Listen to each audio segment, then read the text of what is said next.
Segue o líder, Flamengo e Atlético Paranaense e Flamengo hoje às 16 horas desse domingão, dia 16 de junho, diretamente da Liga Arena, casa do Clube do Paraná. Essas duas equipes aí que cresceram muito a rivalidade nos últimos anos, né? Sempre há muita disposição em campo. As duas equipes já jogaram final de Libertadores, final de Copa do Brasil e 5 vezes estiveram no confronto na Copa do Brasil, onde que um se saiu bem em alguns momentos e o outro em outros momentos. Então, valendo a liderança hoje pela 9ª rodada do Brasileirão, Flamengo e Atlético Paranaense e Flamengo vão se enfrentar. As duas equipes rubro-negras, a original e a da Shopee. Tudo sobre este jogo, esse confronto você vai saber neste vídeo, por isso fique conosco até o final. Saudações rubro-negras, fala aí galera do Flanares Rubro-Negro, meu nome é Alan Castro, estou hoje aqui mais uma vez para falar do mais querido para você, torcedor rubro-negro. Por isso desde já, peço aqui aquela sua moral, que se inscreva no canal, deixe o seu like, compartilhe o nosso conteúdo, curta e compartilhe, né? Acione também as notificações e fique com a gente aí até o final. Bom galera, vamos começar aí pelo Flamengo, como sempre, Flamengo aí que é o líder do Brasileirão, pelo menos iniciou a rodada assim, e aí luta para manter, né, essa liderança, até porque hoje num insucesso, né, perdendo para o seu adversário, o próprio Atlético Paranaense passaria o Flamengo em pontos. Além de Bahia, que já também está com a mesma pontuação que o Flamengo, 17 pontos, né? Estão aí com a mesma pontuação, mas o Flamengo é líder pelo saldo de gols. Então até o Bahia teria a chance de ultrapassar o Flamengo, dentre outras equipes também, Botafogo e tal. Então é um jogo importante para o Flamengo. O Flamengo, dentro do possível, não pode sair de lá hoje derrotado, né? O empate talvez até seja um resultado interessante para o Flamengo. O Flamengo sempre teve muitas dificuldades em bater, né, em ganhar do Atlético Paranaense na casa deles, lá no Paraná. Mas, por incrível que pareça, pelos dados de uns anos para cá, o Flamengo tem saído melhor desde que o gramado lá virou artificial, virou gramado sintético, melhor dizendo, né? E o Flamengo tem tido mais sucessos, né? Tanto que ganhou ano passado pela Copa do Brasil, em compensação perdeu pelo Brasileirão.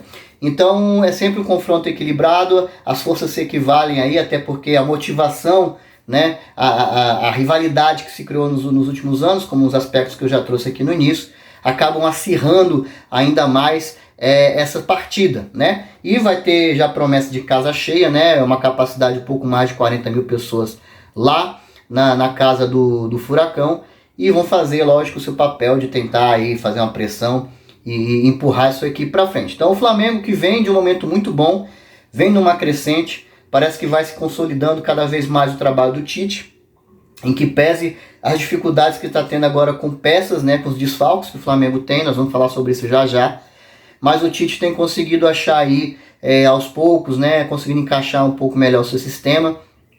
Acabou sendo forçado a mudar a programação que ele tinha feito inicial, né, na partida contra o Grêmio. O Flamengo vem de uma vitória em cima do tricolor gaúcho, 2-1, mas em momentos da partida poderia ter aumentado tranquilamente esse placar para 3 ou 4, né, e tomou um gol no finalzinho, mas o Grêmio no início conseguiu ali impor uma certa dificuldade para o Flamengo. Teve um volume de jogo maior do que o Flamengo no primeiro ali 20 minutos da partida, né, 20 a 25 minutos da partida.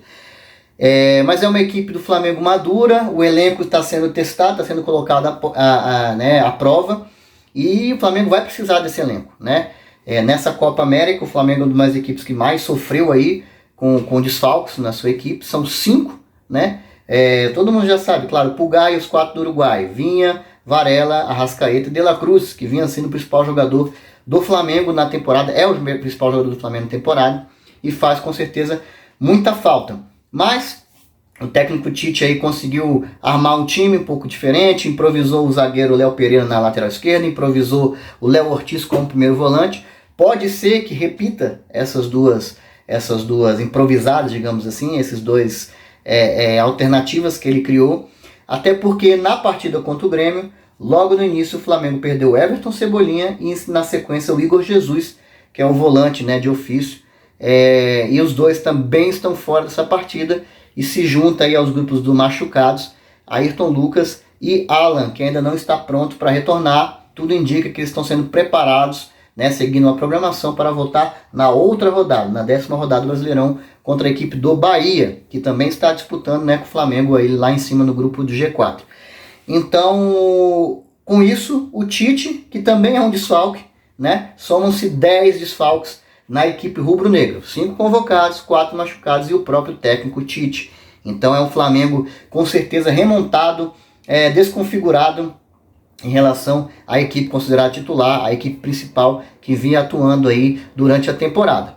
Mas, como eu disse, vem de um momento bom, mesmo com esse primeiro teste que foi contra o Grêmio, né? O Flamengo tem uma sequência boa aí de 6 jogos, né? 6 vitórias seguidas, marcando 18 gols e sofrendo apenas 3. Então são números muito importantes aí para o Flamengo, muito significativos. 3 goleadas, né? Vasco 6-1, Milionários 3-0 e Bolívar 4-0, todas no Maracanã, é claro. Então o Flamengo vem de um momento muito bom, mas hoje não vai estar jogando no Maracanã. E aí, juntando essa questão de ser um Flamengo diferente, do Flamengo, digamos, principal, né, titular, com esses 9 desfalques em campo, mais o técnico que não vai estar à beira do gramado, vai estar aí o Matheus no lugar dele, mais o fator casa, o fator campo do Atlético Paranaense, a gente pode dizer que ele tem um ligeiro favoritismo para a equipe do Paraná. Mas o Flamengo, que tem uma equipe muito boa, jogadores muito bons, né? O Luiz Araújo foi o grande destaque da partida passada, pode voltar a fazer uma boa apresentação.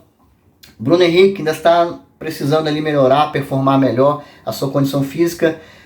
Também é uma peça importante, pode ser uma opção ali de criação de jogadas, de velocidade pelo lado esquerdo, já que a gente perdeu o Cebolinha, que é um dos grandes jogadores que nós estamos tendo nessa temporada. E o Lohan, há quem diga que o Lohan de julho não passa, não ficará mais no Flamengo no segundo semestre.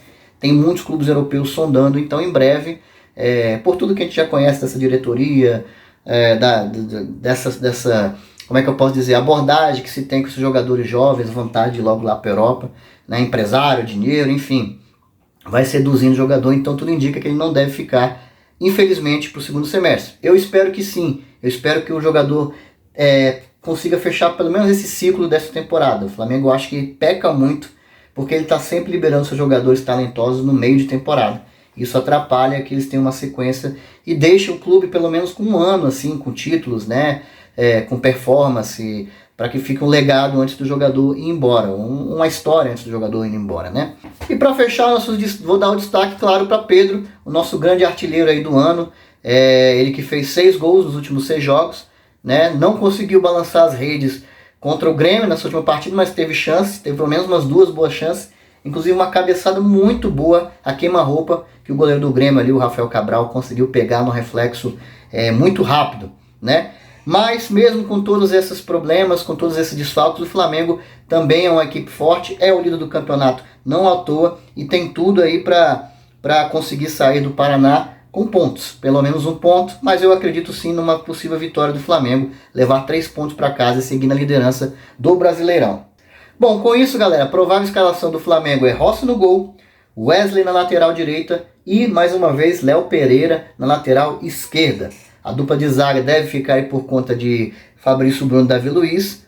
E Léo Ortiz pode, de novo, como eu já disse, parecer como um primeiro volante para essa partida. Gerson seria ali o papel de segundo volante. Quando ele recuou para essa posição, o Flamengo melhorou com a entrada do Luiz Araújo, do Bruno Henrique e com a recuada do Gerson, né? Acho que o Flamengo ganhou de novo o meio de campo. E deve manter o Luiz Araújo na ponta direita, o Bruno Henrique na ponta esquerda, Lohan se aproximando um pouco mais e Pedro lá na frente. Essa equipe vai ser comandada hoje pelo Matheus Bach, né, o auxiliar do Tite. Vamos falar um pouco agora do adversário do Flamengo, o Atlético Paranaense, que joga em seus domínios, joga em sua casa, a Liga Arena, né, que também já foi conhecido como Arena da Baixada. É um estádio ali que tem aquele perfil ali de jogar uma pressão para cima dos jogadores adversários.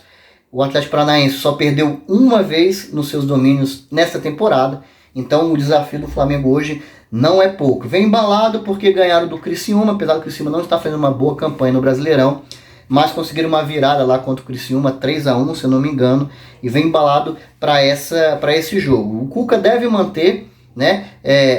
Até para tentar manter esse equilíbrio, que é uma das características da equipe do Paraná, entre ataque e defesa, né? Uma equipe consistente nesse sentido, que consegue atacar em blocos, atacar coesa ali, né? Nas suas linhas. Deve manter a formação que ele usou nos últimos 2, 3 jogos, né? Com ali o Zapelli e o Nicão e o Christian no meio de campo, e um pouco mais isolado o Mastriani, que é um jogador perigoso. O Flamengo tem que ficar de olho nele, mesmo ele jogando de forma meio que, entre aspas, isolada. Lá na frente, o Atlético Paranaense deve vir com o famoso 4-2-3-1 para essa partida. Time do técnico Cuca, né, que voltou a dirigir um clube brasileiro neste ano, se eu não me engano. É uma equipe que nos últimos jogos, em compensação, não tem ido tão bem, apesar da boa posição, da boa campanha no Brasileirão, né? Nos últimos 5 jogos, o Atlético Paranaense teve 3 derrotas e 2 vitórias, inclusive a última pelo Brasileirão, o que fez com que ele ficasse em 4º lugar do Campeonato Brasileiro, podendo ultrapassar o Flamengo caso ganhe esse confronto de hoje. Pelo retrospecto recente, né, o Furacão inclusive ganhou 2 vezes do Flamengo no Brasileirão do ano passado, 2-1 nos seus domínios e 3-0 quando o Flamengo jogou no seu mando de campo, mas não foi, se não me engano, no Maracanã, não sei se foi de Cariacica, né? Inclusive uma partida que desanimou muito essa disputa do Flamengo por qualquer competição, né? O Flamengo já vinha numa crise naquela altura do campeonato, e foi um jogo que o Flamengo não conseguiu apresentar nada e conseguiu tomar os gols muito rápido, de forma muito fácil, os contra-ataques do Atlético Paranaense, 3-0, né? Compensação, na Copa do Brasil, que eles se encontraram novamente em ano passado,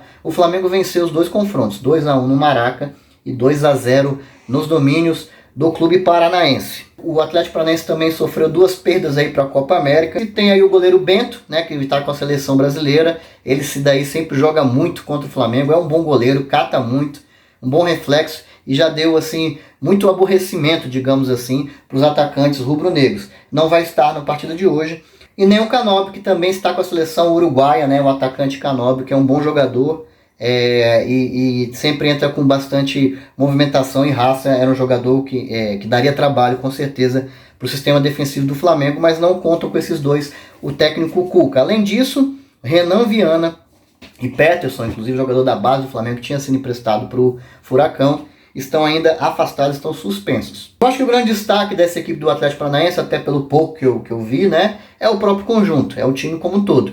Mas podemos destacar o jogador experiente como o Fernandinho, né, que faz diferença, um jogador com uma vivência na seleção brasileira e na Europa, né, nos principais times europeus. E também eu acho que o atacante Mastriani, se o Flamengo não ficar atento, pode gerar um problema aí para a equipe rubro-negra, né? Com isso, galera, a equipe do Atlético Paranaense deve vir a campo com a seguinte escalação: Léo Link, Léo Godoy, Kaique Rocha, Thiago Heleno, jogador experiente, e Esquivel, ou Esquivel. Fernandinho, como já falei, Eric, que também é um jogador muito perigoso, Nicão, Zapelli e Christian, como eu disse ali, o meio de campo, e o Mastriani na frente, né, e o técnico é o Cuca. Galera, sobre o raio-x aí, né, do confronto, os oficiais entre Flamengo e Atlético Paranaense, segundo o portal aí, o Gol, foram 78 partidas, com 32 vitórias do Flamengo, 28 vitórias do Atlético Paranaense e 18 empates, sendo que o Flamengo, mesmo tendo ganhado mais jogos, fez 95 gols e o Atlético 98 gols. É um confronto sim também equilibrado. Além disso, além dos confrontos que tem no Brasileirão, como eu já disse, o Atlético ganhou os 2 últimos confrontos no Brasileirão contra o Flamengo, em casa e fora, e o Flamengo, em contrapartida, ganhou os 2 na Copa do Brasil. Aliás, na Copa do Brasil, só nos últimos 5 anos, de 2019 até 2023, os clubes se enfrentaram 5 vezes, se cruzaram aí no sorteio da Copa do Brasil, com 3 vezes que o Flamengo saiu melhor e 2 vezes que o Atlético Paranaense se saiu melhor. Além de encontros na própria Libertadores, né, em fase de grupos, e na final de 2022, no ano que o Flamengo foi tricampeão, a final foi Atlético Paranaense e Flamengo. E na final da Copa do Brasil, se quiser voltar mais um pouco, 2013, quando todo esse processo do Flamengo começou, também deu um Megão tricampeão, dessa vez da Copa do Brasil, em cima do Furacão. Agora falando um pouco sobre a arbitragem para essa partida aí, né? Quem vai corromper, quem vai comandar o espetáculo será o árbitro Anderson Daronco, né? Ele costuma levar o jogo aí em pulso firme. Vai ser assistido por Thiago Augusto Capesdiel, do Rio Grande do Sul, também, e Michael, ou Michael, Stanislau, também do Rio Grande do Sul. Então, o trio aí do Rio Grande do Sul. E no VAR, nós teremos Daiane Muniz, árbitra da FIFA, né, de São Paulo. Então, aí, tomara que eles façam uma arbitragem correta, devida, não gerem polêmicas, nenhum tipo de problema para o espetáculo. Você que vai assistir essa partida, né, você vai ter à disposição aí a Cazé TV, né, o stream do Casimiro, o stream para os sócios torcedores do Furacão, que chama-se Furacão Play, né, e também, claro, a TV Globo deve passar aí para a grande maioria do país. Você sabe que todas as vezes que tem um jogo difícil, desafiador, que o Flamengo tende a ter dificuldades e pode sair derrotado, a Globo, claro, quer passar para o Brasil inteiro para ver o Flamengo, quem sabe, se dando mal. Mas não vai ser dessa vez, viu, Rede Globo? Então aí fica a dica para quem quiser assistir a partida. Procure saber se no seu estado vai ser transmitido pela TV aberta. Aqui no DF e no Rio de Janeiro já temos certezas que será. Bom, galera, meu palpite para esse jogo apesar de todas as circunstâncias que já foram faladas, do retrospecto entre duas equipes, de como é difícil vencer o Atlético Paranaense na casa deles, dos desfalques que o Flamengo tem, mas, na minha opinião, vou torcer pelo menos, né, meu palpite será 2-1 para o Mengão na cabeça, 3 pontos na conta e seguindo na liderança do Campeonato Brasileiro. Você aí pode deixar o seu palpite, sua opinião, seja torcedor de outro time, ou de Flamengo, ou do Atlético Paranaense também. Deixa aqui nos comentários a sua opinião, qual é o seu placar, quem que você acha que vai sair vencedor deste confronto. Então, galera, essas foram informações do vídeo de hoje. Tudo sobre Atlético Paranaense e Flamengo, Flamengo e Atlético Paranaense nesse dia de hoje, domingão, 16 de junho, às 16 horas, diretamente de Curitiba, na Liga Arena, né, que é a casa do Furacão. Agradeço a você que ficou até aqui neste vídeo, até esse momento. Peço mais uma vez que você dê uma moral aqui pra gente, se inscreva no canal, acione as notificações, curta, compartilhe, comente, enfim, fique à vontade aí pra gente trocar uma ideia e falar de Flamengo. Saudações rubro-negras, até o próximo vídeo, valeu!